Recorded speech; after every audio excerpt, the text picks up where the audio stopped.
जी अस्सलाम वालेकुम। Kaif 4 lecture number 7 आज का हमारा, और आज के लेक्चर में भी हम चैप्टर 3 को आगे प्रोसीड करेंगे। Validity of contract and agreement से रिलेट करता है। कॉन्ट्रैक्ट की भी बात चल रही थी। वैलिडिटी ऑफ कॉन्ट्रैक्ट में हमने क्या डिस्कस किया था? पहले कॉन्ट्रैक्ट को इस चैप्टर में डिफाइन किया, फिर हमने उसके एसेंशियल्स पढ़े थे, और उसके बाद कॉन्सिडरेशन। शाबाश। कॉन्सिडरेशन को हमने कल डिफाइन किया है। आप लोगों ने सुना था ना लेक्चर? लिया हुआ लेक्चर कल वाला? नहीं, यूट्यूब पे भी अपलोड हुआ था ना, ग्रुप में भी आया। हाँ, ग्रुप में भी आया था।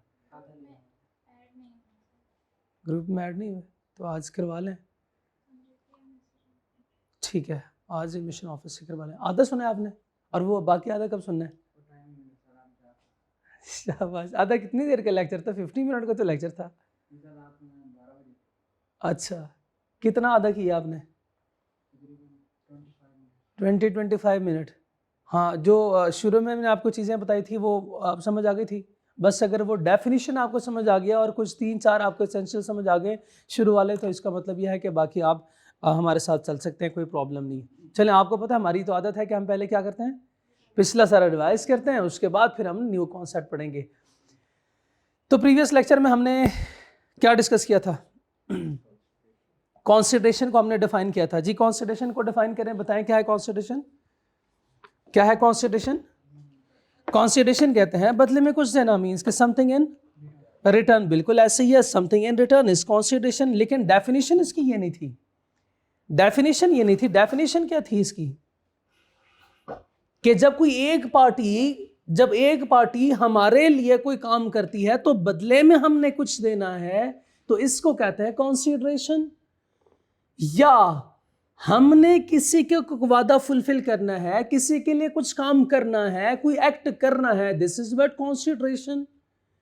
यानी किसी के कहने पे हमने कुछ अमल किया या करने का वादा किया, या उसने कहा था नहीं करना और हम रुक गए, तो दिस इज कॉन्सिडरेशन। हमारे इस एक्ट को या रुक जाने को कहते हैं कॉन्सिडरेशन।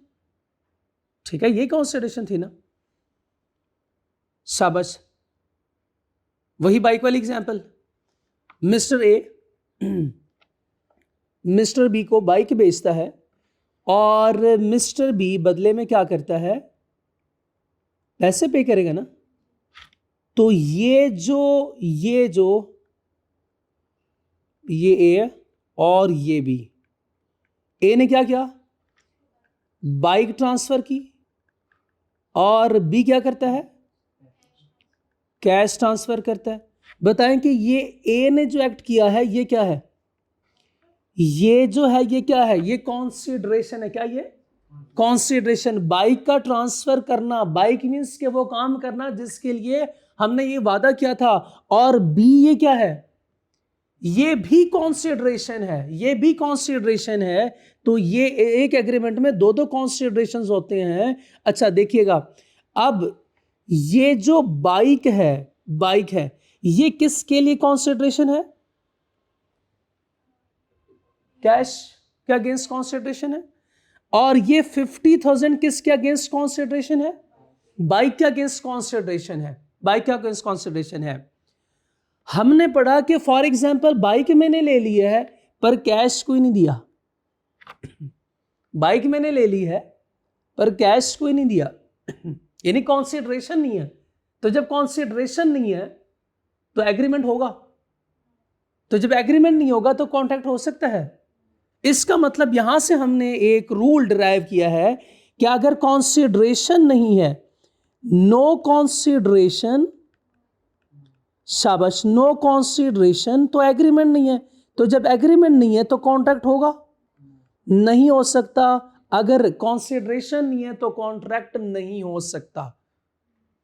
ठीक है, किसी भी कॉन्ट्रैक्ट में या किसी भी एग्रीमेंट में अगर कॉन्सिडरेशन नहीं है तो कॉन्ट्रैक्ट नहीं हो सकता। क्या एग्रीमेंट हो सकता है?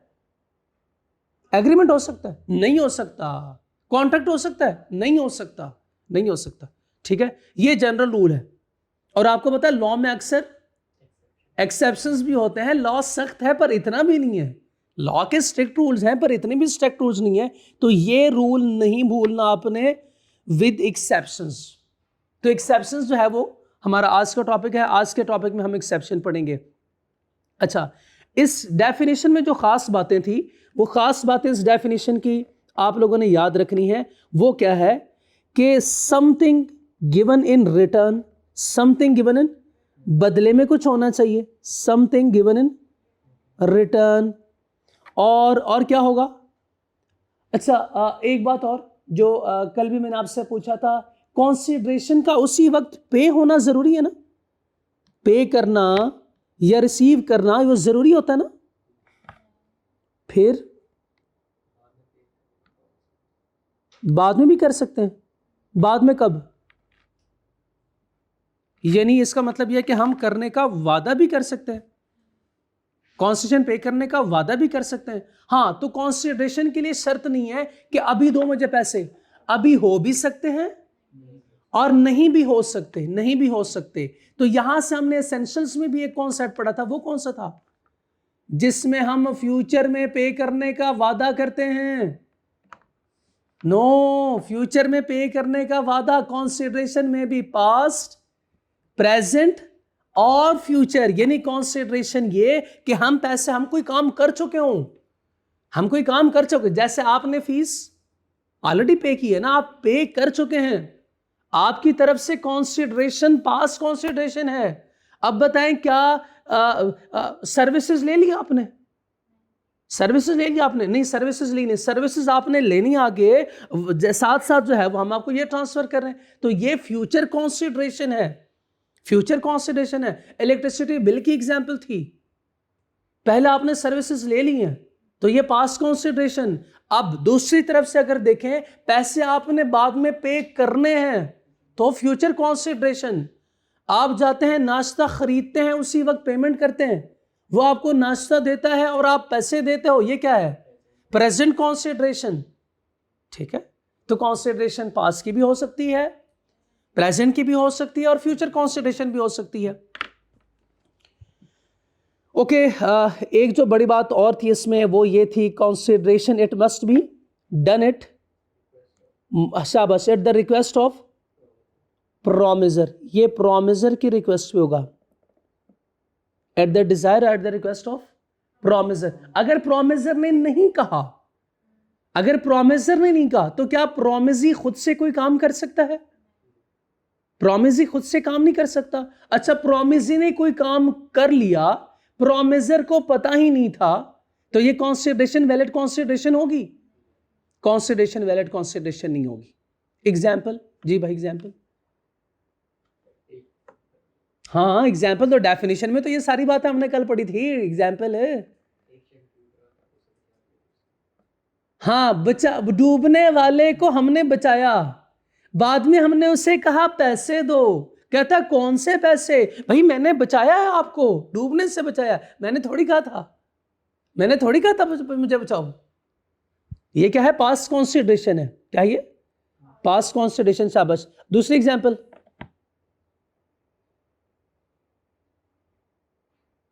गाड़ी खराब हो गई थी, रास्ते में एक बंदे की गाड़ी खराब हुई थी, हमने ठीक करके दी थी, हमने कहा पैसे, कहता कौन से? इतना लॉ मैंने भी पढ़ा हुआ है, जाओ कोई पैसे नहीं है, मैंने थोड़ी कहा था आओ और मेरी गाड़ी ठीक करो। एक और एग्जांपल भी थी, शाबाश, और एग्जांपल, दुकान वाली एग्जांपल, आग लगी थी दुकान में, साथ वाले दुकानदार ने आग बुझाई थी, उसके हाथ जल गए थे, जब वो मालिक आया तो उसने कहा भाई मैंने आपको इस नुकसान से बचाया, मुझे पैसे दो 20,000। उसने कहा कोई पैसे नहीं है, मैंने थोड़ी कहा था आग बुझाने को। अच्छा, ये जो बातें होती हैं ये लॉ में जो लिखी हुई, जैसे eight the desire of the promisor या रिक्वेस्ट ऑफ प्रोमिसर, तो ये बस पक्की टक्की बात है ना, अब इसको तो चेंज तो नहीं कर सकते। हाँ, हम नहीं कर सकते, अगर लॉ को एक्सेप्शन दे दे तो ये जनरल रूल चेंज हो सकता है। यानी आपने ये नहीं कहना सर जनरल रूल तो ठीक है, लॉ में भी तो एक्सेप्शन है, तो हम भी कोई एक्सेप्शन ऐड कर सकते हैं। नहीं, वो एक्सेप्शन भी लॉ की तरफ से ही है, वो एक्सेप्शन भी। तो जहां पे एक्सेप्शंस हैं तो वहां पे एक्सेप्शन, जहां जिधर लॉ ने एक्सेप्शन नहीं ना दिए जबरदस्ती, वहां पे हम भी कोई एक्सेप्शन फिट नहीं करेंगे, लॉ मेरा नहीं बनाया हुआ। ओके, और हमारे एग्जाम में अभी जैसे एग्जामिनर का ट्रेंड चेंज हो रहा है, तो जनरल रूल से ज्यादा अहम एक्सेप्शंस हैं। एक्सेप्शन ज्यादा अहम है। आज हमने एक्सेप्शंस ही पढ़नी, आज हम एक्सेप्शन ही पढ़ेंगे। अच्छा, एसेंशियल्स कौन कौन से हैं? Desire of the promisee, promisee को हमने काट के क्या किया था? प्रोमिजर। आप इसको प्रोमिजर कर लिखो। A desire of promisor. Consideration अगर प्रोमिजर के डिजायर पे नहीं है तो कॉन्सिडरेशन नहीं, वैलिड नहीं समझी जाएगी। Who provides consideration? कौन करेगा? कौन करेगा बताएं शाबाश। हाँ, इधर अगर प्रोमिजर के डिजायर पे होगा, अगर ये प्रोमिजर के डिजायर पे ये कॉन्सिडरेशन हम पे कर रहे हैं, तो मुझे ये बताएं कि पे कौन करेगा? शाबाश, प्रोमिसी ये पे करेगा। कौन? क्या मसला है? क्या प्रॉब्लम है? क्या प्रॉब्लम है? कोई नीचे बटन प्रेस हो रहा है।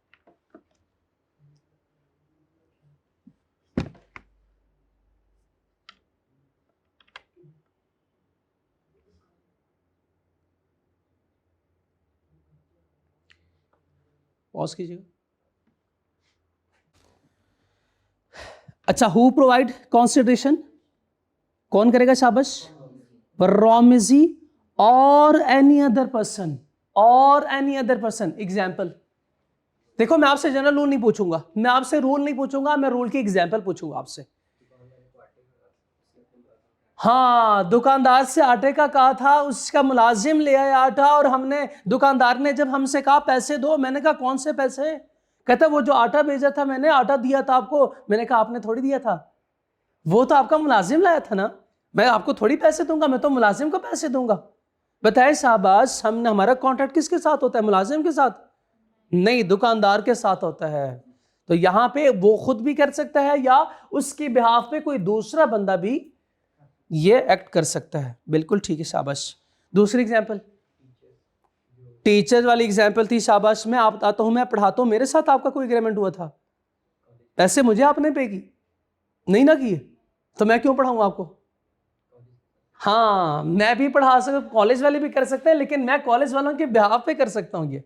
तो मैं जो ये आपको कंसीडरेशन प्रोवाइड कर रहा हूं, ये मैं कॉलेज के बिहाफ पे, यानी प्रोमिसरी के बिहाफ पे कर रहा हूं। तीसरी एग्जांपल,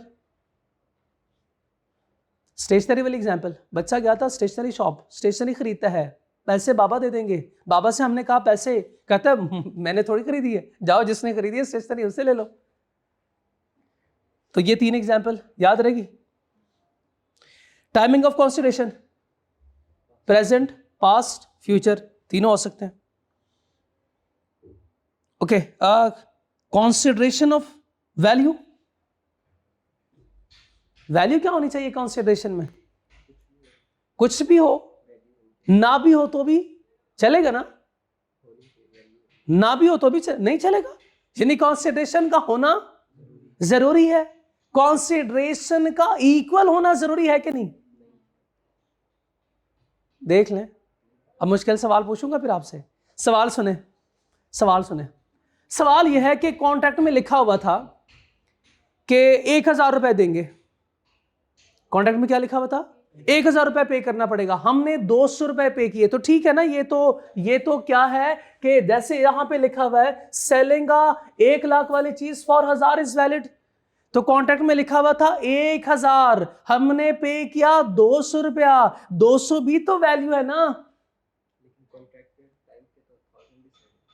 हाँ, अगर कोई ऑलरेडी अग्रीड अमाउंट है उसको रिड्यूस नहीं कर सकते। 100 वाली चीज को आप 50 में बेच सकते हो, लेकिन अगर एग्रीमेंट में बकायदा मेंशन है कि 1 लाख देना है, 1000 देना है, तो उस अमाउंट को रिड्यूस नहीं कर सकते। ये क्या कि सर ये देखें 200 रुपए भी तो वैल्यू है। इस तरह तो सारे लोग फिर करेंगे, कोई चीज बेचेगा नहीं। कैसे है कि वो कहेंगे हाँ भाई कितने 1000 रुपए हो गए, चलो भाई ये लो 100 रुपया। 100 रुपए क्यों दे रहे हो? क्या 100 रुपए की वैल्यू नहीं होती? हमने तो लॉ में पढ़ा था कंसीडरेशन ऑफ वैल्यू होनी चाहिए, ये 100 रुपए की भी वैल्यू है। एडिक्वेट होना तो शर्त नहीं था, सर ने बताया था। वो लगाएगा छेड़। भाई एग्रीमेंट में जब मेंशन हो गया जब वहां पे हमने हमारा तय हो गया कि 1000 है तो फिर इसको रिड्यूस नहीं कर सकते। अगर इसको रिड्यूस करेंगे फिर क्या होगा, ब्रीच ऑफ कॉन्ट्रैक्ट का केस हो जाएगा। ठीक है, तो कंसीडरेशन का इक्वल होना जरूरी है या कंसीडरेशन का होना जरूरी है? इक्वल होना तो जरूरी, ठीक है। एग्रीड अमाउंट को भी change, consideration must be real, real बोले तो इमेजिनरी का क्या मतलब है? हाँ, क्योंकि जो एक्ट हमने करना है वो पॉसिबल भी हो, वो इम्पॉसिबल ना हो, वो इम्पॉसिबल ना हो। ये भी एग्जांपल हम कर चुके हैं। न्यू ऑब्लिगेशन रिक्वायर्ड क्या हमने डिटेल में मैंने एक्सप्लेन किया था, 3-4 एग्जांपल्स दी थी जी। न्यू ऑब्लिगेशन रिक्वायर्ड यानी उसके लिए एक new contract, new agreement required है। शाबाश, उसकी वैलिडिटी के लिए जी।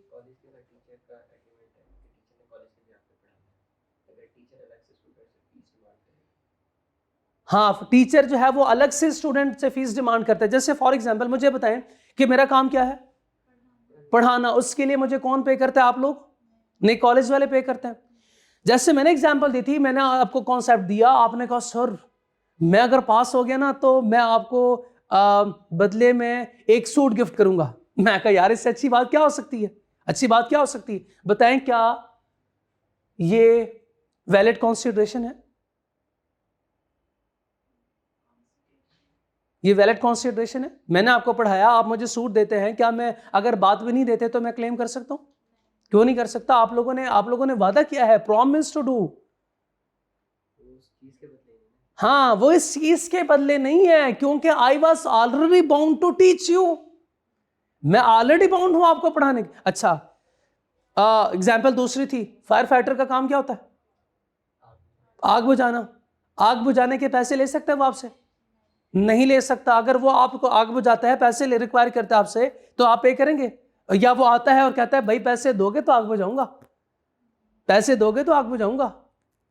नहीं, क्यों? वो आग बुझाता है, आपका घर जल जाएगा, नहीं तो इतना नुकसान हो जाए लाखों करोड़ों का। नहीं, उसका काम ही यही था, उसके लिए उसको पैसे मिलते हैं, इस काम के हैं। तो जिस बंदे को जिस चीज के पैसे मिलते हैं वो इसके पैसे कंसीडरेशन आपसे रिसीव नहीं कर सकता। अगर वो ले लेता है फॉर एग्जाम्पल, तो अगर फॉर एग्जाम्पल वो कहता है कि मैं नहीं आपका ये आग बुझाऊंगा, आपका घर जलता है तो जले, आई डोंट केयर, बताया हम उससे पैसे देंगे ना, मैंने उससे पैसे दे दी, मैंने उससे निकाल के पैसे, मैंने कहा ये लो भाई पैसे, अब आप बुझाओ, आग बुझाओ। अब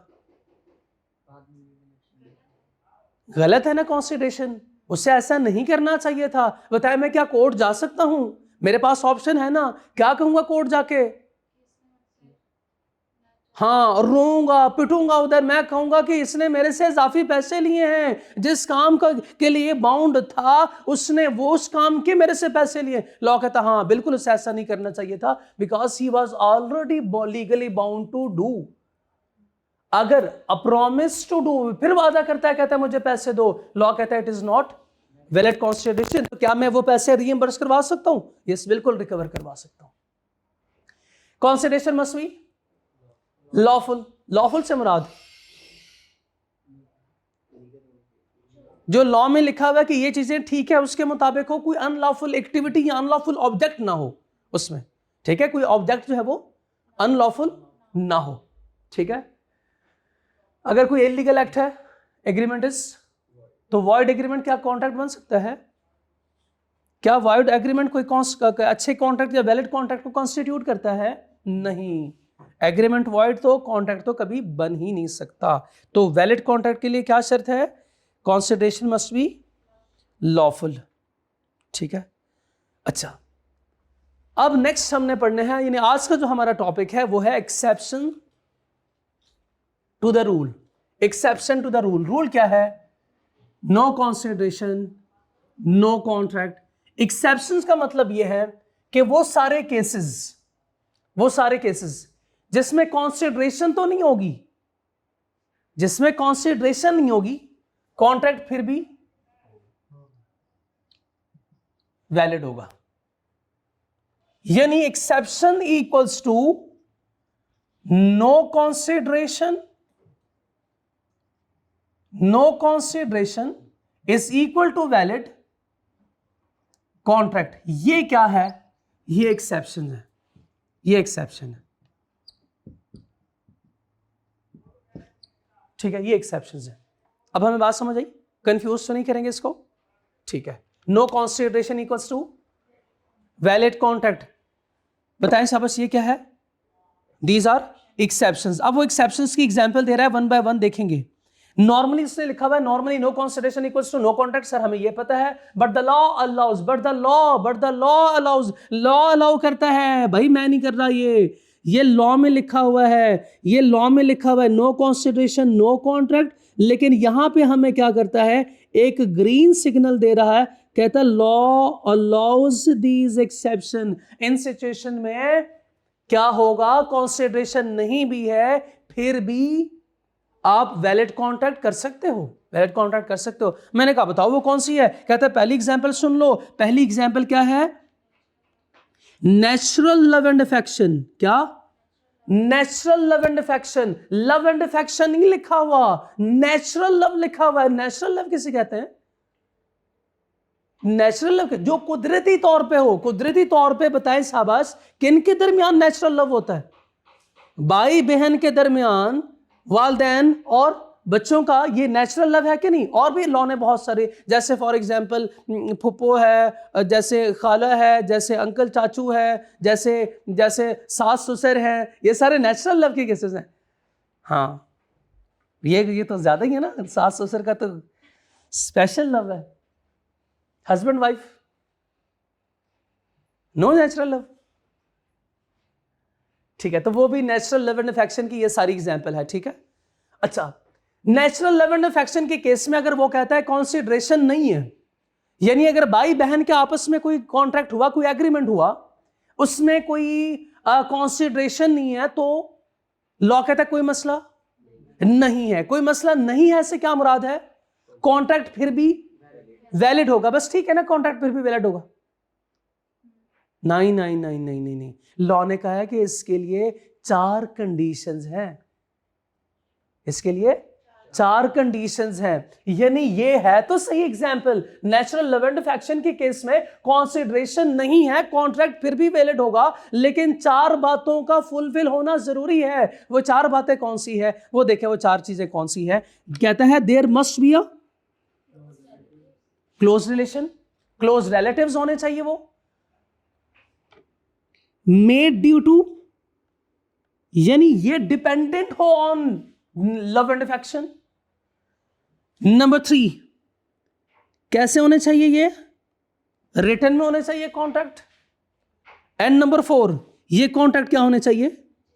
रजिस्टर्ड भी होने चाहिए, रजिस्टर्ड भी होने चाहिए। अगर ये चारों कंडीशंस फुलफिल हो रहे हैं, चारों कंडीशंस मीट कर रहे हैं और कॉन्सिडरेशन नहीं है, बताए कॉन्ट्रैक्ट वैलिड होगा?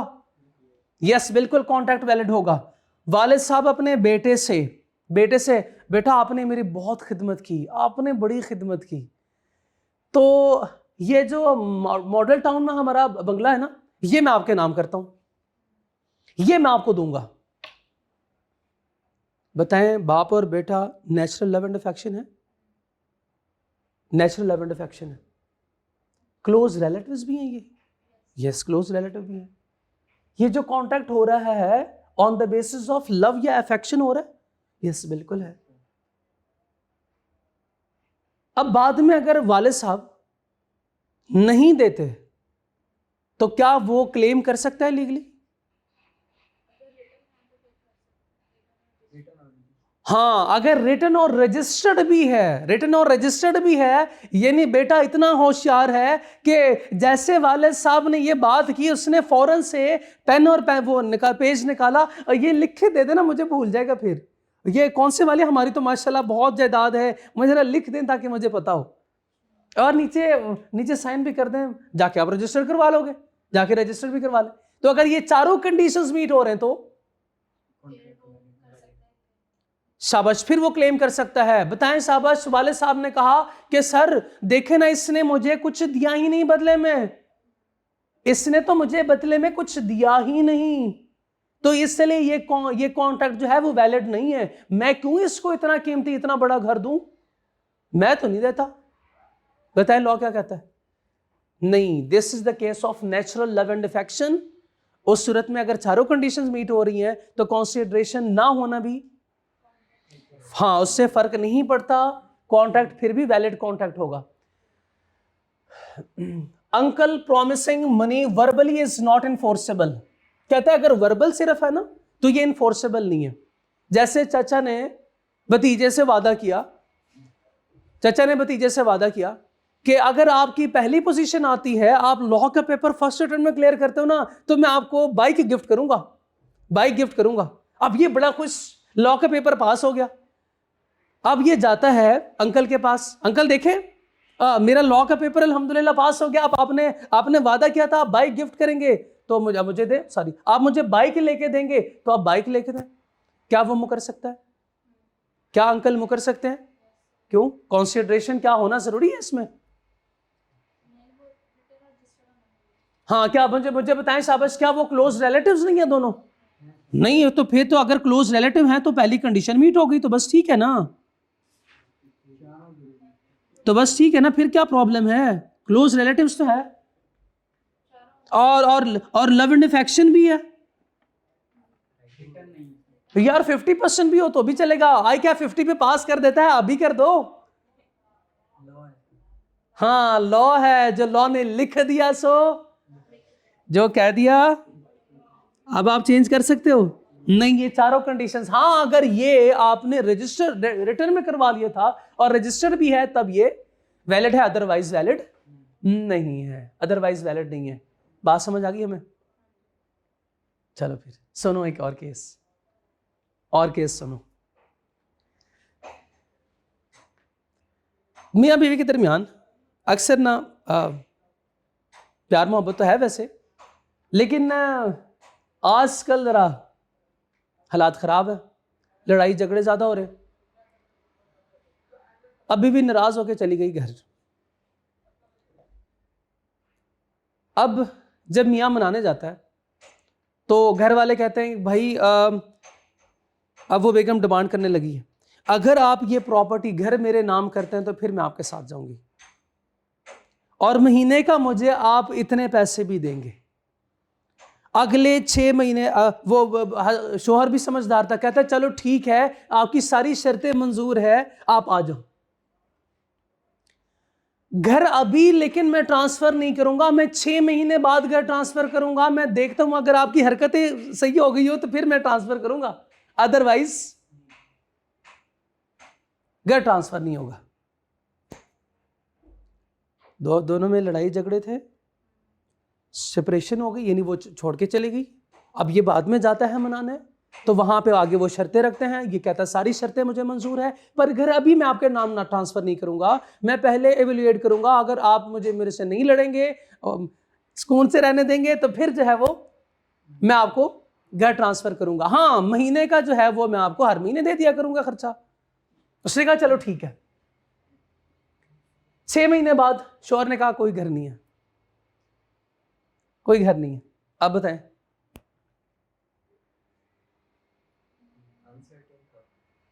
अब सुने, रिटर्न भी था, रजिस्टर्ड भी था, अब वो लीगली केस फाइल कर सकती है, क्या क्लेम कर सकती है? क्यों नहीं? कैसे अनसर्टन था? नहीं, उसने कहा है, उसने वादा किया है, फ्यूचर कंसिडरेशन है।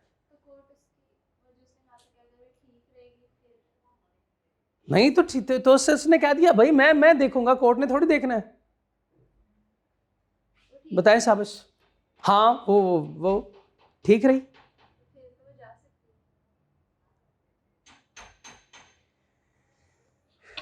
लॉ कहता है, गैस करें, जब आपको पता है कि इस तरह की सिचुएशन में मैं कहूंगा कि चूंकि वो लड़ाई थी तो कहां से लव है तो क्लोज रिलेटिव भी है, रिटर्न भी है, रजिस्टर्ड भी है। बताएं शाबाश, ये कब हुआ था ये मादा?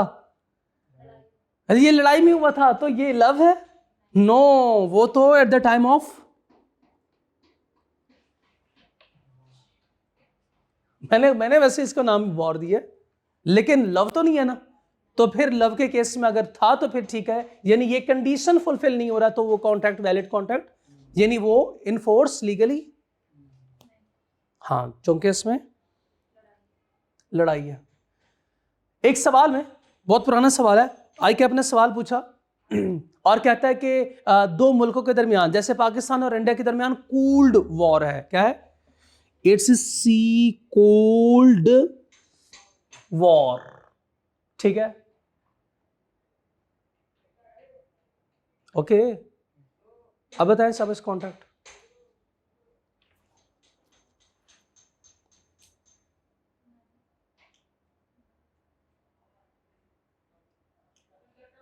अब ठीक है,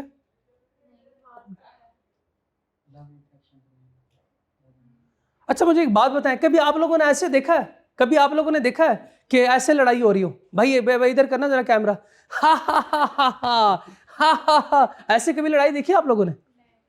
ऐसे लड़ाई नहीं होती। लड़ाई है तो फिर लड़ाई है, वॉर है तो फिर वॉर है, या तो वॉर है या फिर, इसमें ये नहीं होता कि ये जो है वो कोल्ड वॉर है और ये हॉट वॉर है, ऐसे कुछ नहीं होता। या तो जंग है या फिर जंग नहीं है, दो सिचुएशन है।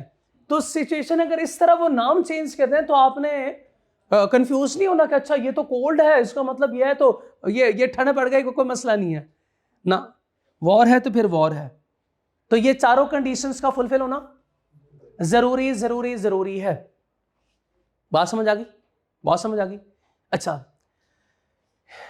फिर पहले सुन ले, ये जो एक्सेप्शन है ये मोस्ट इंपॉर्टेंट है एग्जाम पॉइंट ऑफ व्यू से, और इन एक्सेप्शंस में नंबर 1 पे ये मोस्ट इंपॉर्टेंट है, मोस्ट इंपॉर्टेंट एक्सेप्शन में से फिर अगेन ये। दूसरी एग्जांपल जो मोस्ट इंपॉर्टेंट है वो है ये गिफ्ट का जो केस है, यानी अगर मैं स्टार्ट करूं, अगर मैं आपको इसकी इंपॉर्टेंस बताऊं तो इसकी जो इंपॉर्टेंस है ये बहुत बहुत ज्यादा इंपॉर्टेंट है। इसके बाद ये इंपॉर्टेंट है, सॉरी, पास्ट वॉलंटरी सर्विस नहीं, पास्ट वॉलंटरी सर्विस नहीं, टाइम बार्ड डेट, ये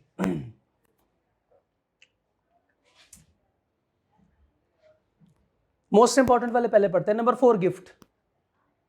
गिफ्ट गिफ्ट के केस में क्या होता है? गिफ्ट के केस में क्या होता है?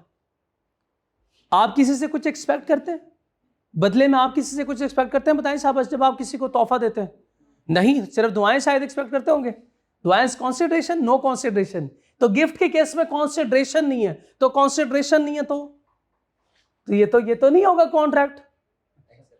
लेकिन हम क्या पढ़ रहे हैं? हम एक्सेप्शन पढ़ रहे हैं। इसका मतलब यह है कि गिफ्ट के केस में कॉन्सिडरेशन नहीं है, लेकिन कॉन्ट्रैक्ट फिर भी क्या होगा? वैलिड होगा। इसके लिए कोई कंडीशंस, कोई रिक्वायरमेंट होगी? चलो देखते हैं, मुझे नहीं पता। A gift is valid without consideration, is valid without consideration. आगे अगर कुछ नहीं लिखा हुआ तो क्या मतलब इसका? कोई कंडीशन नहीं, लेकिन आगे क्या लिखा? ओनली व्हेन, उस वक्त क्या मतलब इसका? कि अगर ये कंडीशन फुलफिल हो रही है तो फिर है, अदरवाइज मींस के ग्रीन सिग्नल है। कब है शाबाश बताएं? Only when it is completed, written and registered. तो कितनी बातें इधर कितनी बातें शाबाश? 3 बातें इधर भी है।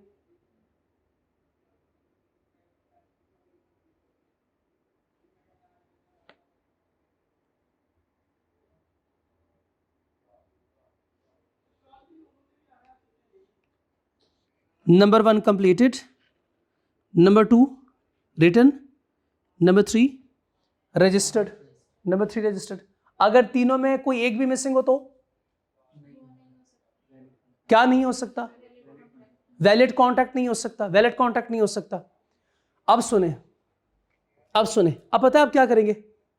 आपसे पहले वालों ने जो गलती की है वो बता दूं, जो गलती आपने करनी है सुन ले, वो आपके बाद आने वाले भी इंशाल्लाह यही गलती करेंगे, वो भी यही गलती करेंगे। और गलती तो अच्छी होती है ना गलती, जैसे दाग अच्छे होते हैं गलती अच्छी होती है, क्योंकि गलती से तो हम सीखते हैं। गलती हम नहीं की उसके बाद उसको रिपीट करेंगे ना, नहीं उसको रिपीट नहीं करेंगे। तो कोई बात नहीं, टेस्ट में गलती हो भी गई तो कोई मसला नहीं, कोई मसला नहीं, फिर हम इसको ठीक करेंगे।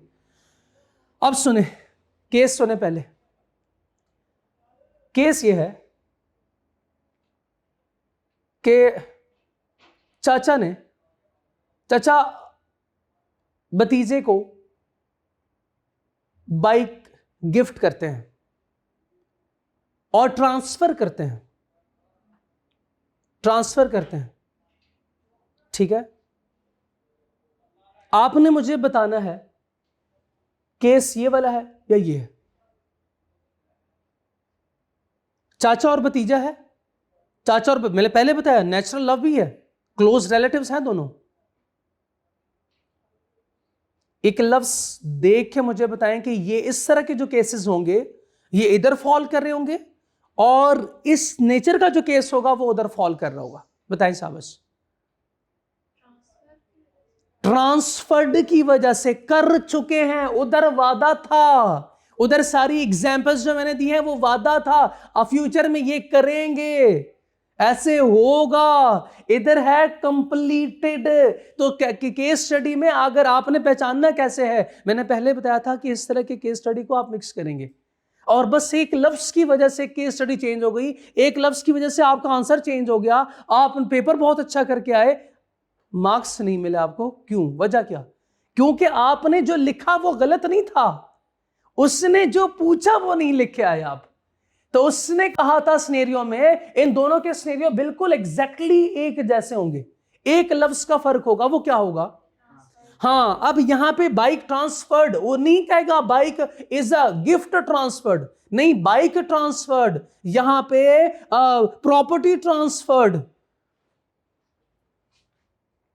सो अगर ये ट्रांसफर्ड का लफ्ज लिखा हुआ है, कंप्लीटेड है कोई भी चीज यानी कॉन्सिडरेशन, तो इसका मतलब ये गिफ्ट का केस है। और अगर उसमें अभी वादा है तो ये नेचुरल लव एंड अफेक्शन। तो आप गिफ्ट के साथ लिख लें, गिफ्ट के साथ क्या लिखेंगे, क्या लिखेंगे शाबाश? कंप्लीटेड या ट्रांसफर्ड। और इधर अपने लिए लिख लें प्रॉमिस्ड।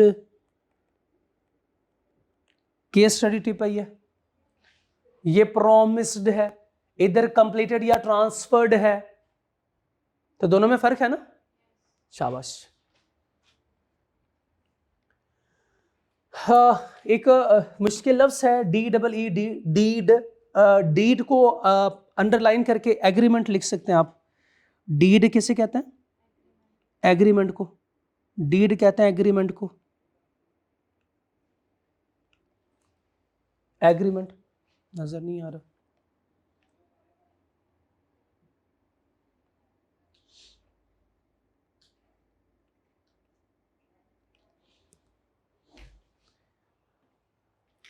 अ मेयर प्रॉमिस ओनली, सिर्फ प्रॉमिस टू गिफ्ट, वादा किया, मेयर वादा किया, सिर्फ वादा किया टू गिफ्ट मनी, के पैसे दूंगा, क्या ये गिफ्ट है? क्यों नहीं?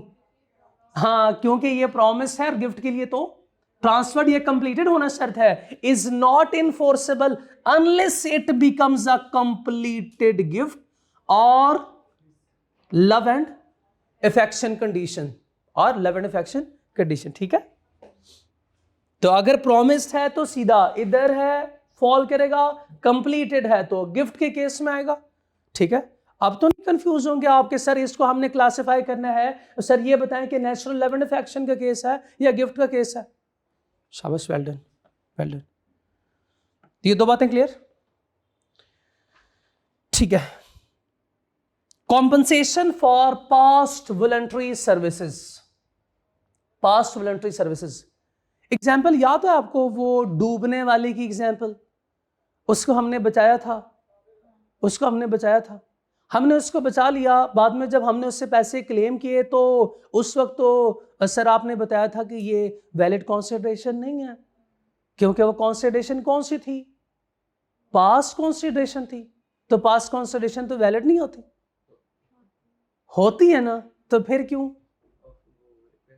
शाबाश, ये पास्ट कंसीडरेशन का केस जरूर था, लेकिन डेफिनेशन में लिखा हुआ था it must be moved eight the desire of promisor.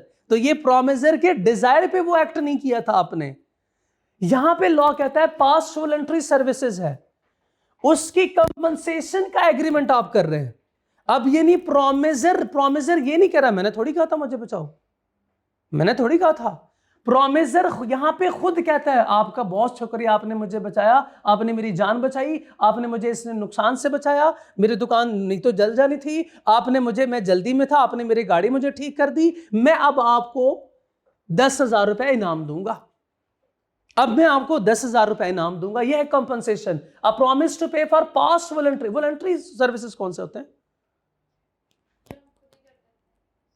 जो रज़ाकाराना तौर पे होते हैं, रज़ाकाराना तौर पे होते हैं। जैसे फॉर एग्जांपल, जैसे कि इफ्तारी का टाइम हो रहा था और कुछ लोग गुजर रहे थे और आपने उनसे कहा कि भाई आ जाओ, आके रोजा इफ्तार कर लो। उन्होंने दही बल्ले खाना शाना सब कुछ खा लिया और जब उठने लगे तो आपने पैसे, उठने लगे तो आपने कहा पैसे जी,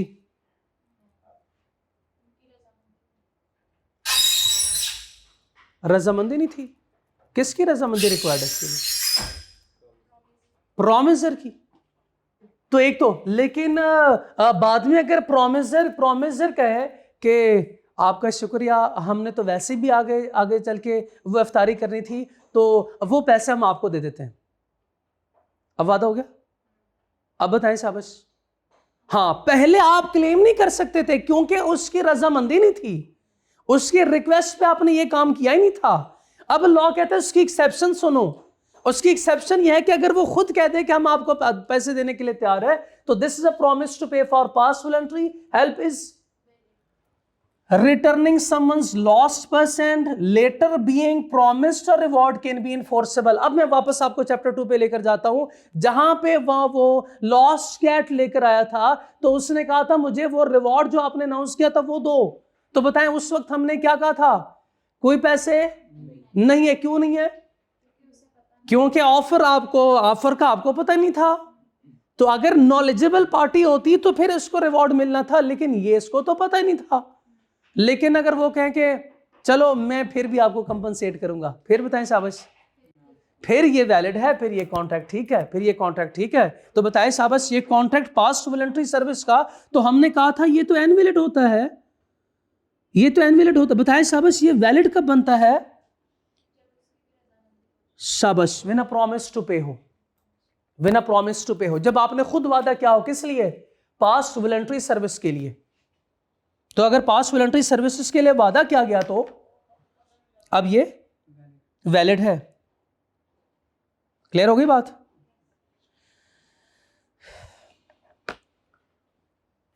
चौथी बात, payment of time barred date. ये टाइम बार्ड डेट का केस है। टाइम बार्ड चेक नहीं लिखा हुआ जो आप अकाउंटिंग में पढ़ते हैं, time barred cheque. Time barred cheque कौन से होते हैं? टाइम बार्ड चेक वही होते हैं ना जिसका टाइम गुजर चुका, अब आप जो है वो वैसे वो इन कैश नहीं करवा सकते। ये है time barred date. Time barred date कहते हैं जिसका वो जो टेन्योर था वो गुजर चुका हो, वो टाइम लैप्स हो गया है, अब आप जाके पैसे नहीं ले सकते। अब केस स्टडी में यहां पे क्या मसला आता है, मैंने इसको क्यों कहा हुआ है कि ये भी इक्वल इंपॉर्टेंट है, उसकी वजह यह है कि एग्जामिनर के पास ऑप्शन है कि एग्जामिनर आपको यहां पे ट्रैप कर सकता है। एग्जामिनर के ट्रैप देखें इधर सर। हमने लोन दिया 1 जनवरी 2026, 1 जनवरी हमने ये एडवांस्ड लोन, एडवांस लोन का मतलब लोन देना। बताएं कब तक ये पैसे, ये लोन हम रिकवर करवा सकते हैं? अच्छा, अब सर मैं नहीं पता टाइम बार्ड का। टाइम बार्ड के केस में ना, टाइम बार्ड के केस में देखिएगा इधर भी कुछ एक्सेप्शंस हैं, इधर भी कुछ उसने बातें की हुई हैं। वो कहता है अगर ये चीजें कंप्लीट हो रही हैं तो फिर होगा, अदरवाइज नहीं।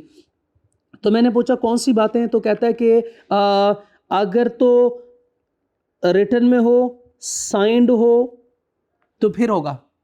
एक तीसरी बात भी इसमें है, क्योंकि टाइम बार्ड लिखा हुआ है तो मुझे बताना आपको चाहिए कि टाइम बार्ड है क्या। टाइम बार्ड के जब जो आपने डेट था, डेट मीन्स के लोन है, उसको 3 साल गुजर गए, 3 साल इसको गुजर गए। मैंने अधूरी बात अभी की है, मैं अभी पूरा करता हूं। एक दफा आप मुझे गलत आंसर देंगे, उसके बाद मैं इसको ठीक करूंगा। 3 साल गुजर गए, 3 सालों में आपने उससे पैसे नहीं लिए। लॉ कहता है अगर 3 साल सोए रहे ना तो अब भी सो जाओ, अब कोई पैसे नहीं मिलेंगे। 3 साल अगर आप सोए रहे, आपने पैसे नहीं लिए, तो अब भी आप पैसे नहीं ले सकते, अब भी आप पैसे नहीं ले सकते। बताएं 1 जनवरी 2026 तक मैंने लोन लिया, 1 जनवरी 2026 को मैंने लोन दिया था, बताएं कब तक मैं ये ले सकता हूं वापस? 3 सालों तक। शाबाश। 31 दिसंबर 2026 पूरा, 27 पूरा, 28 पूरा, ऐसे ही है ना? हाँ, ये है गलत कॉन्सेप्ट, ये है गलत कॉन्सेप्ट। ओके, बता दिया गलत हो गई, मेरे से गलत ही। अब आप तो नहीं करेंगे, ठीक है। 1 जनवरी 2026 को मैंने ये लोन दिया था, ये लोन मैंने 2 सालों के लिए दिया था। कितने सालों के लिए? 2 सालों के लिए। बताएं कब मैं ले सकता हूं वापस? कब, यानी 2 साल कब पूरे होंगे? 31 दिसंबर 2027। ये है मैच्योरिटी, ये लफ्ज पढ़ा हुआ ना आपने, मैच्योरिटी या ड्यू डेट है। ये क्या है? ये ड्यू डेट। इससे पहले मैं ले सकता हूं? नहीं ले सकता। इससे पहले चूंकि मैं 2 सालों तक दे चुका था कि 2 साल बाद मैं आपसे ये लोन लूंगा। अब मुझे बताएं कि मैं ये लोन कब ले सकता हूं, कब तक ले सकता हूं? आखिरी डेट बता दें। अब बताएं। शाबाश। 3 साल है ना मेरे पास, 3 साल है, तो 3 साल है 31 दिसंबर 2026, 2027, 2028। नहीं, वो तो गलत हो चुका। हाँ, 27 से आगे मींस के ड्यू डेट, जब से मैं ले सकता, मेरे पास राइट्स ट्रांसफर हो गए कि अब मैं ये लोन ले सकता हूं। तो आपने ये ड्यू डेट या मैच्योरिटी डेट से देखना है, इससे पहले वाला डेट गलत होगी वो। तो अब बताएं साहब, 2027, 31 दिसंबर 2027 को मैं उसके बाद ले सकता हूं, तो 2028 पहला साल, 29 दूसरा साल। शाबाश। 31 दिसंबर, इसको कहते हैं, यह है लिमिटेशन पीरियड। मैंने कल के लेक्चर में भी बताया था कि 3 साल का लिमिटेशन पीरियड होता है। हम टाइम बार्ड डेट जो है, इसका मतलब यह है कि 3 साल इसको गुजर चुके, अब ये टाइम बार्ड हो गया। क्या हो गया? जिस डेट को ड्यू डेट के बाद 3 साल गुजर जाते हैं, इस डेट को क्या कहते हैं, क्या नाम देते हैं? Time barred date. Time barred date.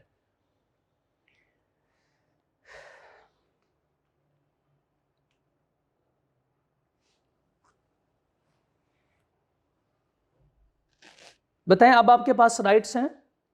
Accounting में होते तो इसको क्या लिखते आप? Bad debt. बैड डेट में क्या हो जाता है, टाइम बार्ड डेट के बाद मैं अपने, जो मेरे पास लीगल पावर है कि मैं इसको एक्सरसाइज कर सकता हूं, मींस के मैं लीगल क्लेम फाइल कर सकता हूं, 3 सालों के बाद तो मैं एक्सरसाइज कर सकता हूं। इसका मतलब मैं, वो राइट्स एक्सपायर हो गए, अब मैं नहीं जा सकता, अब मैं नहीं जा सकता। ऐसा ही है ना? अब मैं कोर्ट नहीं जा सकता, तो जब कोर्ट नहीं जा सकता मींस कि इन्फोर्सेबल नहीं है ना? नहीं ना, इन्फोर्सेबल। अच्छा, नहीं इन्फोर्सेबल नहीं है तो कॉन्ट्रैक्ट नहीं होगा, यही होगा ना? इन्फोर्सेबल नहीं तो कॉन्ट्रैक्ट नहीं। लेकिन हम क्या पढ़ रहे हैं? एक्सेप्शन का मतलब क्या होता है कि नहीं इन्फोर्सेबल, लेकिन मैं इसको इन्फोर्सेबल बनाऊंगा। कैसे? क्या आवाज भी क्लियर है? ओके, कहां थे हम? हाँ, वो टाइम बार्ड चेक। वो कह रहा था सर, कर्ज तो शहीद को भी नहीं माफ, क़यामत में निक्या देनी पड़ेंगे फिर। तो जब मैंने ये बात सुनी है ना, तो अजीब सी बेचैनी है। मेरा दिल करता है मैं आपको आपका लोन जो है वो दे दूं। कहता पर अभी नहीं। मैंने कहा दो अभी तो जल्दी करो। कहता शुभ काम में फिर देर कैसी? कहता नहीं, अभी तो नहीं, मेरे पास नहीं है, मैं 1 हफ्ते बाद दूंगा। मैंने कहा ठहर जा, फिर चाय पानी तो पीता जा। वो चाय के बहाने उससे रोका, मैंने उससे कहा नहीं नहीं नहीं नहीं, ये लो पेन पेंसिल और क्या करो, लिखे दो, साइन भी करो, नीचे लिखे दो और नीचे साइन करो। क्या आप मुझे ये पैसे दे रहे हो? अब बताएं शाबाश, अब वो मुकर सकता है? नहीं, अब नहीं मुकर सकता। बताएं शाबाश, जो हमारे पास राइट्स नहीं थे, जो कॉन्ट्रैक्ट अनएनफोर्सेबल नहीं था, क्या मैंने उसको एनफोर्स करवाया? कैसे एनफोर्स करवाया? दोबारा साइन और रिटर्न फॉर्म में करवा के ये एनफोर्स करवाया है। तो payment of time bound date का क्या मतलब है कि वो डेट जो एक्सपायर हो चुका था, जिसको 3 साल गुजर चुके थे, अब किसी वजह से वो मेरे पास आया और कहता है कि मैंने ये पैसे वापस देने आपको, तो मैं कहूंगा बहुत अच्छे, आपकी बड़ी मेहरबानी होगी, आप रीपे करने आए हो तो करो, पर यह है कि लिखे दो मुझे और साइन भी करो। 2 कंडीशंस का फुलफिल होना जरूरी है, जरूरी है, जरूरी है। ठीक है, यहां तक ये 4 बातें समझ आ गई आपको? हाँ, ये 4 बातें जो है वो इंपॉर्टेंट थी। अब जो आपसे पहले वालों ने गलती की, आप भी करेंगे और आपके बाद आने वाले भी इंशाल्लाह ये गलती करेंगे। भाई आप लोग गलती करोगे तो हमारी दुकान चलेगी। आप लोगों ने गलती जब करना छोड़ दी है, तब बस से दुकान बंद है। बस गलती को रिपीट नहीं करना, आप लोगों ने गलती को रिपीट नहीं करना। पता है अगली गलती क्या होती है? अगली गलती ये होती है कि केस उसने फॉर एग्जाम्पल पूछा, आपने केस को सही आइडेंटिफाई किया। गिफ्ट का केस था तो आइडेंटिफाई कर लिया आपने, सर ने बताया था कंप्लीटेड नहीं तो गिफ्ट का, कंप्लीटेड है तो गिफ्ट का केस है, कंप्लीटेड नहीं तो नेचुरल लव एंड अफेक्शन होगा, इसमें जो है वो अच्छा सारी चीजें हैं। आपने पता है क्या किया? नेचुरल लव एंड अफेक्शन ही लिख दिया, नेचुरल बिल्कुल सही लिखा आपने, लेकिन जो कंडीशन थी ना वो आपने गिफ्ट की कंडीशन लिख दी, कंप्लीटेड, रिटर्न, रजिस्टर्ड। बताएं क्या आपको मार्क्स मिलेंगे? लेकिन आपने तो सही आइडेंटिफाई किया है। हाँ, लिखा तो गलत है। जैसे मुझे बताएं, ये इजाजत हमें मिली थी विदाउट कॉन्सिडरेशन की, इजाजत हमें वैलिड कॉन्ट्रैक्ट की मिली थी कब? कब? जब ये वाले कंडीशन है। हाँ, जब इस केस में ये वाले कंडीशन फुलफिल होंगे तो केस स्पेसिफिक कंडीशंस को भी आप याद रखेंगे। ओके? हाँ, गलती से इसमें नेचुरल लव एंड अफेक्शन ना लिख देना। तो 4 बातें क्लियर है? ठीक है, 5वीं बात पहले ये देख लेते हैं। ये तो रट्टे वाला पॉइंट है। Other contracts without consideration, some relationship can exist without consideration such as bailment, guarantee and agency। अब अगेन मुश्किल अल्फाज है ये। बेलमेंट, थोड़ी देर के लिए अपनी चीज किसी के पास रखवाना, थोड़ी देर के लिए अपनी चीज किसी के पास रखवाना इस बेलमेंट। गारंटी किसे कहते हैं? यह एश्योरेंस देना कि अगर वो ये पार्टी पे नहीं करेगी तो हम पे करेंगे। ठीक है, यानी जिम्मेदारी लेना कि अगले बंदे के जिसके साथ आपका एग्रीमेंट हुआ है, अगर वो अपनी जिम्मेदारी को डिस्चार्ज नहीं करता तो फिर ये मेरी लायबिलिटी बनेगी। This is called guarantee. Agency किसी और के बिहाफ पे काम करना। बात समझ आ गई? तो बस ये अदर कॉन्ट्रैक्ट्स विदाउट कंसिडरेशन, इन सिचुएशन में भी कुछ नहीं होता। जैसे किसी के पास चीज रखवाते हैं, किसी के पास आप चीज रखवाते हैं कि थोड़ी देर के लिए मेरी चीज ये अपने पास रख लेना, तो उससे भी बदले में कुछ लेते हैं। क्या वो आपसे बदले में कुछ लेता है? नहीं, ऐसे कुछ नहीं होता। गारंटी, आपने गारंटी दी है, क्या आप चीजें वो आपने खरीदी हैं जिसकी गारंटी दी थी आपने? नहीं, कॉन्ट्रैक्ट 2 और पार्टीज के दरमियान था, आप थर्ड पार्टी आ गए हैं। आप कहते हैं अगर ये पैसे नहीं देगा तो मैं क्यों, पैसे आप क्यों दोगे, क्यों चीजें आपने खरीदी है। कॉन्सिडरेशन उसमें भी नहीं है। एजेंसी में कॉन्ट्रैक्ट किन 2 पार्टीज के दरमियान होता है? कस्टमर और सप्लायर के दरमियान, लेकिन परफॉर्म कोई और कर रहा होता है। क्यों? पैसे उसे मिलने हैं। पैसे क्या हमने वो जो आटा देने आया था क्या उसको दिए थे हमने पैसे? नहीं। ठीक है, तो ये उनके भी कंसिडरेशन उसमें भी नहीं है, लेकिन कॉन्ट्रैक्ट फिर भी वैलिड कॉन्ट्रैक्ट होते हैं। तो ये एक रट्टे वाला पॉइंट है, आगे चल के हम इसको पढ़ेंगे, ज्यादा डिटेल नहीं है। हाँ, एजेंसी का कॉन्सेप्ट, एजेंसी लॉ पढ़ेंगे, उसमें एजेंसी के कॉन्सेप्ट डिटेल में डिस्कस होंगे। नंबर 5 है contribution to charity. Contribution to charity, example दी थी मैंने आपको, इमाम साहब वाली एग्जाम्पल याद है? इमाम साहब वाली एग्जाम्पल, जुमे की नमाज में इमाम साहब ने खुतबा दिया, आपने कहा ये तो माशाल्लाह बहुत अच्छा, अब मुझे बहुत कुछ मिलेगा जन्नत में, जो है वो मुझे इतना सब कुछ मिलना है। तो इमाम साहब खड़े होकर कहता है मैं 1 लाख रुपए दूंगा, मैं 1 लाख रुपए दूंगा। अब ये चला गया घर। अब हम जिधर होते हैं उधर के हालात से मुतासिर होते हैं। अब जब घर चला गया तो वो फिर बेगम ने कहा कि आपने 1 लाख रुपए कह दिया है, ये बच्चे के ये चीजें नहीं है, स्कूल की फीस है, बिल भी पे करना है, दूसरे मसले मसाइल हैं। ये प्रशासन को हो, मैं तो दुनिया भूल ही गया था जब वो मुझे जन्नत का तज़किरा हो रहा था, तो मैं तो दुनिया भूल ही गया था। वो वापस आया भागा भागा। बेगम ने समझाया, ओए पगले, अब मैं बताता हूँ तुझे, सर ने हमें बताया था नो कॉन्सिडरेशन, उन्होंने बदले में कुछ देना आपको, इमाम साहब ने नहीं देना तो कुछ नहीं है। तो जब उन्होंने बदले में कुछ नहीं देना तो कॉन्ट्रैक्ट हुआ ही नहीं, क्योंकि नो कॉन्सिडरेशन तो नो कॉन्ट्रैक्ट होता है। जाओ और उनसे कहो कि मैंने कोई पैसे नहीं देने, क्योंकि आप मुझे बदले में कुछ नहीं दे रहे। वो भागा भागा गया इमाम साहब के पास, इमाम साहब मैंने पैसे नहीं देने, मैंने पैसे नहीं देने। बताएं लॉ क्या कहता है? एक्सेप्शन बताओ ना, एक्सेप्शन है क्या इसमें? क्या एक्सेप्शन है? क्योंकि वो इमाम साहब है इसलिए? फिर एक्सेप्शन सुने, एक्सेप्शन ये है कि अगर उनके इस स्टेटमेंट पे कोई रिलायंस कर चुके हैं, वो रिलायंस से मुराद ये है कि इन्होंने 1 लाख रुपए देना था, अब अगर इमाम साहब कोई सीमेंट बजरी कोई चीज खरीद चुके हैं या खरीदने का कॉन्ट्रैक्ट कर चुके हैं, तो ये पैसे इसको पे करने पड़ेंगे। ठीक है, फिर से बताएं साहब क्या होगा?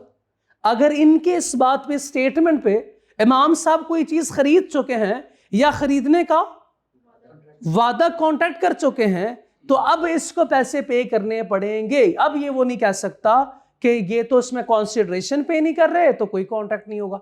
लॉ ने एक्सेप्शन ये दी, सिरत में कॉन्सिडरेशन नहीं है ना, तो फिर भी ये कॉन्ट्रैक्ट वैलिड है। अब सुने सवाल सुने, आप लोगों ने बताना है। इन्होंने कितना वादा किया था, कितना पैसे कैसे कितने देंगे? 1 लाख। इमाम साहब ने चीजें परचेज की है फॉर एग्जांपल 70,000 की, 70,000 की, तो हम इस बंदे से कितना क्लेम कर सकते हैं? 1,70,000। बताएं साहब, 1 लाख या 70,000? 1 लाख करेंगे। वादा 1 लाख का था, लॉ कहता है इधर हम 70,000 क्लेम करेंगे। क्या कहता है? 70,000। अब मैं बताता हूं कि क्या है। अच्छा, उसने वादा किया था ना 1 लाख का, इमाम साहब ने 1,60,000 का कॉन्ट्रैक्ट किया है। अब बताएं कितना क्लेम करें? उधर एक्चुअल अमाउंट नहीं करेंगे, एक्चुअल अमाउंट नहीं करेंगे, जितना खर्चा हो चुका।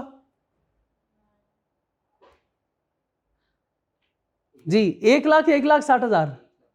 सुने स्टेटमेंट सुने, आधी स्टेटमेंट बोलता हूं, उस बेस पे आपने बताना है, गलत कॉन्सेप्ट बताना है। एक्चुअल अमाउंट हम उससे रीइंबर्स करवाएंगे या क्लेम कर सकते हैं। अब बताओ कितना? एक्चुअल अमाउंट 70,000 एक्चुअल था ना, तो एक्चुअल अमाउंट, एक्चुअल एक्सपेंसेस हमने उससे क्लेम किए। अब दूसरे केस में बताएं शाबाश, एक्चुअल एक्सपेंसेस हम इससे क्लेम करेंगे। अब बताएं दूसरे केस में भी कितना से रिकवर करेंगे? 1,60,000। चुके लॉ कहता है आगे कि up to the maximum of agreed amount, actual करेंगे up to the maximum of, यानी देखें एक्चुअल एक्सपेंसेस 1,60,000 के थे, तो हम एक्चुअल एक्सपेंसेस का ही करेंगे, लेकिन जितना उसने एग्री किया था वो यानी मैक्सिमम कैप वो है, उससे कम नहीं उससे ज्यादा नहीं। ठीक है, अब 90,000 उससे नहीं ले सकते, 1 लाख ही लेंगे। दूसरे केस में एक्चुअल एक्सपेंसेस कितने थे? 70,000। पहले वाले केस में 70,000 थे। बताएं आप 1 लाख कर सकते हैं? नहीं, लॉ ने कह दिया कि हाँ एक्चुअल एक्सपेंसेस। तो लॉ एक स्टेटमेंट में दोनों चीजों को कवर करता है। पहले उसने कहा कि एक्चुअल एक्सपेंसेस, तो मैं समझ गया, मैंने कहा 70,000 होगा, तो 70,000 मैंने लिख दिया। हुआ यह कि खर्चा 1,60,000 हो गया। अब चूंकि लॉ में एक्चुअल एक्सपेंसेस का ही जिक्र हुआ है, तो मैंने कहा ये तो एक्चुअल एक्सपेंसेस 1,60,000 होते हैं। साथ में उन्होंने कह दिया नहीं, up to the maximum of agreed amount. वो कितनी है? 1,00,000। तो देखिए प्रोविजन वही है, लेकिन मैं और आप पहले क्या समझे कि एक्चुअल अमाउंट है। एक्चुअल अमाउंट तो 1,60,000 है। अब बेचारे ने 1,00,000 कहा था, इमाम साहब ने 1,60,000 की चीजें खरीद ली हैं, तो अब 1,60,000 पे करना पड़ेगा। नहीं नहीं नहीं नहीं नहीं नहीं, लॉ ने प्रोविजन को थोड़ा सा एक्सटेंड करके लिख दिया up to the maximum of agreed amount. अब हमें बात समझ आई? अब मसला तो नहीं होगा, कंफ्यूज तो नहीं करेंगे इसको? ठीक है, शाबाश। A charity promise may be enforced if the charity acts or takes a liability. Charity acts, या हमने काम किया है, या takes a liability, हमने कोई चीजें खरीदी है, based on वो वादा जो हमने किया है, starts it a project relying on it। तो उसमें हमने रिलाई किया था ना उसके स्टेटमेंट पे कि उसने कहा था हम आपको पैसे देंगे। हमें बात समझ आई? बताएं शाबाश, बात समझ आई? तो कितना बताएं शाबाश मैक्सिमम हम रिकवर करवा सकते हैं? नो एक्चुअल अप टू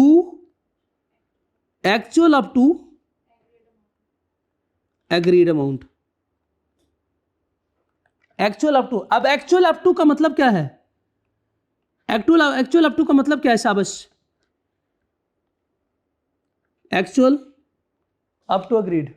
अब ये दो बातें होगी ना, अब दो बातें होगी। अब तो फिर हमें प्रॉब्लम है सर, हमें ये दोनों क्लियर करें सर, इन दोनों का मतलब क्या है? एक्चुअल का मतलब ये है कि अगर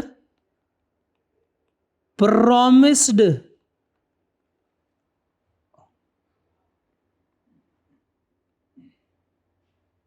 अगर ऐसे करते हैं कि अगर liability is less than promised, liability is, यानी कितना प्रॉमिस, कितना क्या था? शाबाश, प्रॉमिस क्या था? 1,00,000। और लायबिलिटी कितनी की इनकर हुई है? तो बताएं शाबाश, कौन सा लेंगे?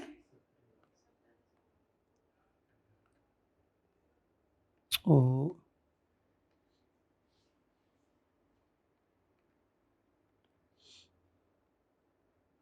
ये क्या था हमारा?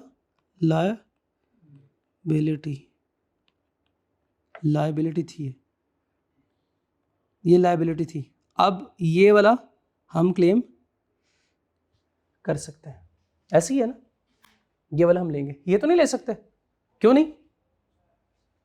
क्योंकि एक्चुअल नहीं। अच्छा, अब agreed amount, up to agreed amount.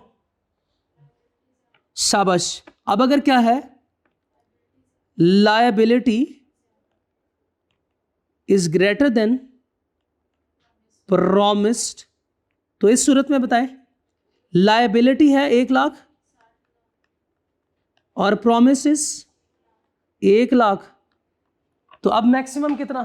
Up to, इधर लिख लेना, up to maximum of agreed amount. तो बताएं शाबाश, अब ये जो प्रॉमिस्ड अमाउंट है सिर्फ यही होगा। अब हमें बात समझ आई? ठीक है, ये केस स्टडी के लिए ये सारी बातें हैं। शाबाश, यहां तक कोई सवाल? तो ये क्या है? Exception to the rule, agreement without consideration is valid. ये वाली सारी एग्जांपल या ये वाले सारे कॉन्ट्रैक्ट कंसिडरेशन के बगैर भी वैलिड है, कंसिडरेशन के बगैर भी वैलिड है। ओके,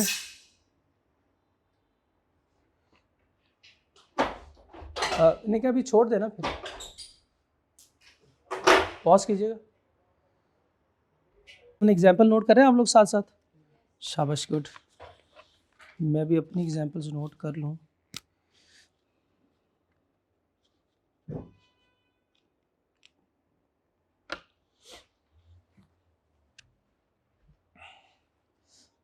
जी, नेक्स्ट है concept unlawful agreements. Unlawful agreements क्या मतलब है भाई? सिंपल रूल याद रखें, अगर कोई एग्रीमेंट, यानी एग्रीमेंट उस वक्त वाइड होगा अगर तो कोई ऑब्जेक्ट या कॉन्सिडरेशन क्या हो? अनलॉफुल हो। अनलॉफुल से क्या मुराद है? शाबाश, कोई गैर कानूनी हो, यानी लॉ में लिखा हुआ है कि ऐसे करना है और आप उसकी वायलेशन कर रहे हो, ठीक है। अच्छा मुझे ये बात तो समझ आ गई, लेकिन सर ये ऑब्जेक्ट किसे कहते हैं? ये ऑब्जेक्ट किसे कहते हैं? शाबाश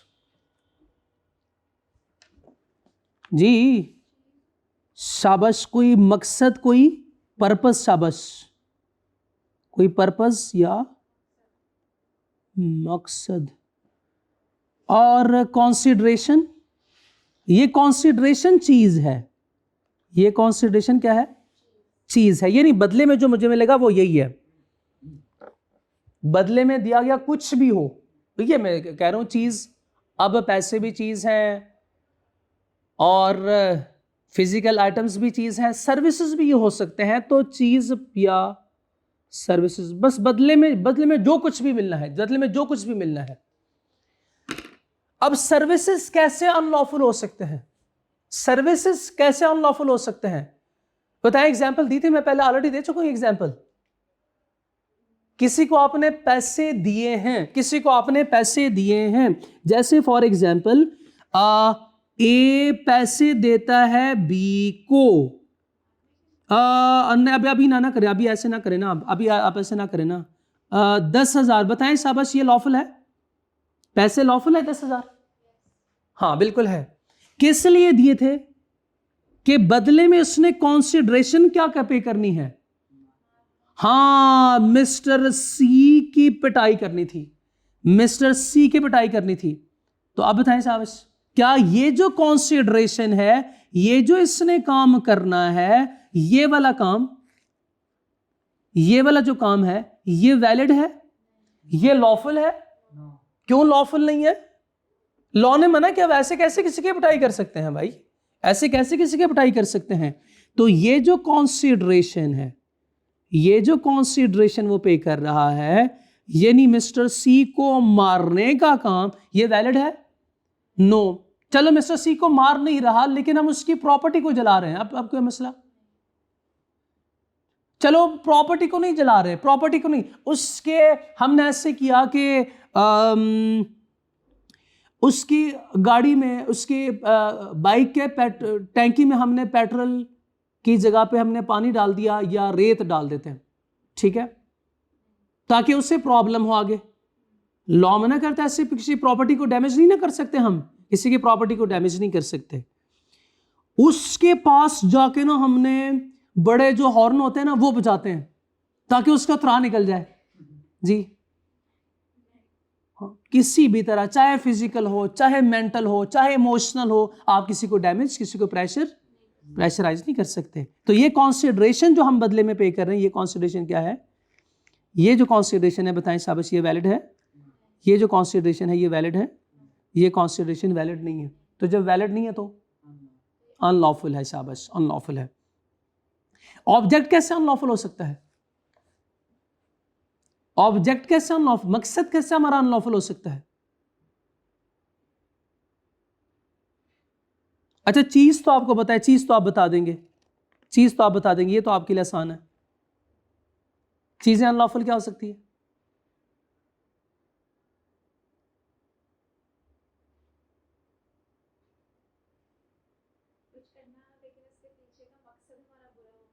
नहीं मकसद नहीं, मुझे चीज बताए, चीज बताए।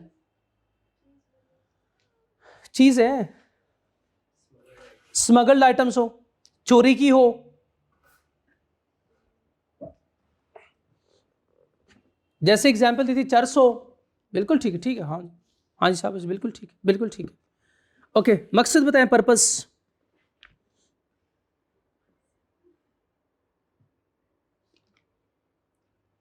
वही एग्जांपल, दोनों सेम एक ही है। अच्छा मिस्टर ए मिस्टर बी को फर्नीचर डिलीवर करता है, गलत मकसद है ना, फर्नीचर तो नहीं डिलीवर करना चाहिए, सही है ये।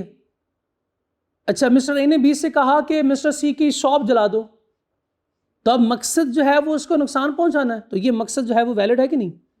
नहीं, वैलिड नहीं है। तो जब वो वैलिड नहीं है तो एग्रीमेंट इज वॉइड। तो जब एग्रीमेंट वॉइड है तो काम तो यहां से खराब हो गया ना, फिर काम यहां से खराब होगा, ठीक है।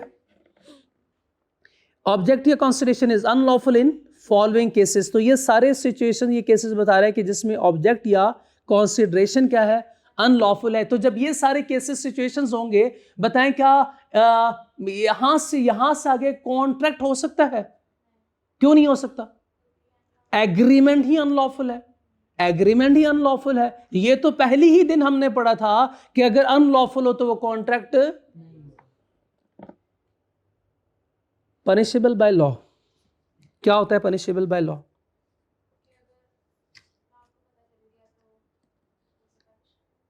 लॉ को पता चल गया तो पनिश करेगा। यानी एग्रीमेंट या ऑब्जेक्ट या कॉन्सिडरेशन, इसमें ऑब्जेक्ट या कॉन्सिडरेशन किसी ऐसे एक्ट पर बेस हो कि लॉ के अंदर, यानी लॉ में लिखा हुआ है कि अगर कोई ऐसा काम करेगा तो वो पनिशमेंट का सबब बनेगा, यानी पेनलाइज करेगा बेसिकली लॉ इसको बेसिकली। मैं समझा पा रहा हूं? कोई ऐसा एक्ट आपने किया कि जिसको लॉ पेनलाइज करता है। जैसे फॉर एग्जाम्पल, आप किसी को अपनी प्रॉपर्टी रेंट पे देते हैं। अपनी प्रॉपर्टी किसी को रेंट पे देना तो अनलॉफुल है ना?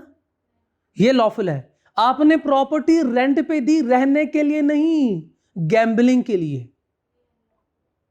बताएं शाबाश, क्या लॉ इसको प्रोटेक्ट करता है? क्या करता है? लॉ इसको पेनलाइज करता है कि नहीं? हां, तो ये पनिशेबल एक्ट है। ये क्या है?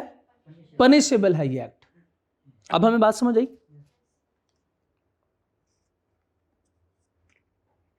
तो ये कॉन्ट्रैक्ट वैलिड नहीं होगा। तो किसी को मारने का या इस तरह के कोई एग्रीमेंट जो करते हैं वो क्या होगा? गलत होगा। अगर किसी को फॉर एग्जाम्पल आप पैसे देते हो और आपके लिए वो काम करता है, तो ये लॉ में क्या होगा? ठीक है, वैलिड है। ठीक है, काम करना ठीक है ना? अच्छा, आपके लिए कोई बंदा काम कर रहा है, चीजों को स्मगल कर रहा है और आप उसे कहते हो ये मुझे तो आपके लिए काम कर रहा है भाई, क्यों सर ला रहे हो? ये बंदा भी तो आपके लिए काम कर रहा है। हाँ, काम ये इलीगल कर रहा है। तो जब ये काम इलीगल है तो एग्रीमेंट अनलॉफुल है। तो आसानी के लिए याद रखें, जिस काम पर सजा मिलनी हो, लॉ की तरफ से जिस काम पर सजा मिलनी हो, वो क्या होंगे?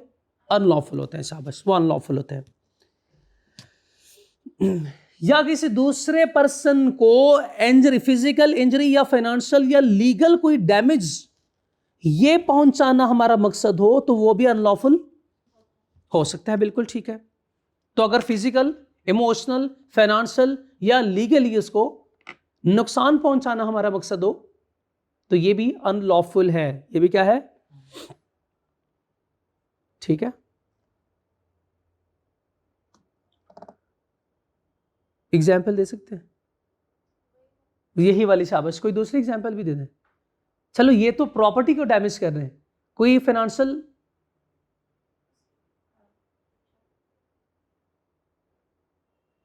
शाबाश, या कोई और एग्जाम्पल? सिगर, हाँ शाबाश, बिल्कुल ठीक है। उसकी प्रॉपर्टी चोरी करवाना। अगर एक बंदा किसी दूसरे को हायर करता है, किस लिए? ताकि आप जाओ उसकी कंपनी में और फॉल्स स्टेटमेंट पब्लिश करवाओ ताकि मार्केट में इसकी रेपुटेशन खराब हो। ये भी तो है ना? तो इस तरह के केसेस, ये केसेस जो है वो सिनेरियो में खुद से क्रिएट कर रहा हूं। एग्जामिनर भी ऐसे सोच सकता है, वो कोई भी केस क्रिएट कर सकता है। ठीक है। It involves fraud.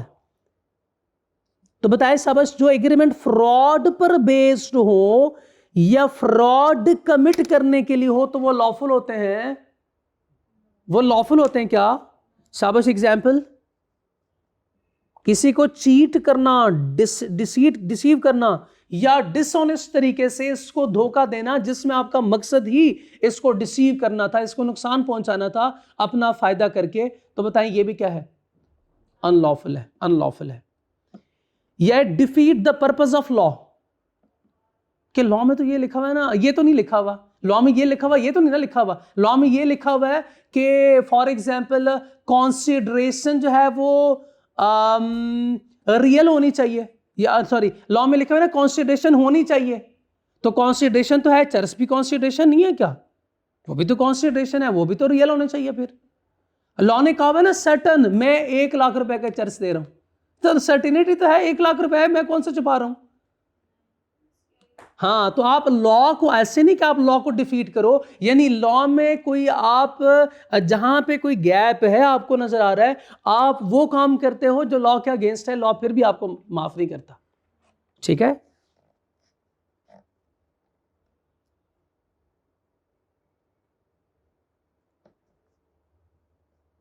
तो चीटिंग पर बेस्ड एग्रीमेंट जो होंगे वो क्या होंगे, इमोरल है। इमोरल किसे कहते हैं, शाबाश, गैर अखलाकी हो जी। गैर अखलाकी कैसे होते हैं, तो जो इमोरल नेचर का है वो अनलॉफुल होंगे ना जी। बताएं साहब कैसे होते हैं इमोरल, कोई एग्जाम्पल। शाबाश, बिल्कुल ठीक है, बिल्कुल ठीक है, बिल्कुल ठीक है। जहां पे फॉर एग्जाम्पल कोई बीमार है और लॉ ये कहता है कि अगर उसके घर के वो पता भी है कि यहाँ पे वो हार्ट पेशेंट है, क्रिटिकल कंडीशन है, उनको आराम की ज़रूरत है, और अगर आप उसको ऐसे कोई टॉर्चर कर रहे हो या कोई शोर शराबा कर रहे हो जो इसके उसमें आराम में हलल पहुंच रहा है, तो बिल बताएं आप क्या करेंगे।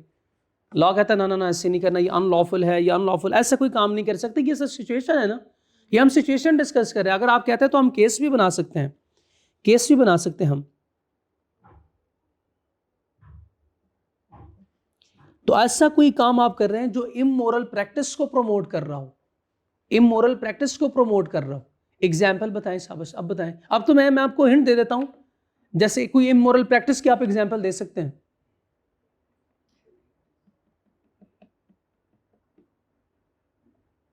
आप कहते हैं चलो बच्चा है, अभी चोरी कर ली तो क्या हुआ, बच्चा है, कुछ नहीं होता, कोई मसला नहीं। हाँ, या किसी ने चोरी की है तो आप उससे कहते हो आइंदा तो नहीं करोगे ना, आइंदा तो नहीं करोगे। इसके लिए लॉ में और भी बहुत सारे मुश्किल अल्फाज लिखे हुए, आगे बताता हूं।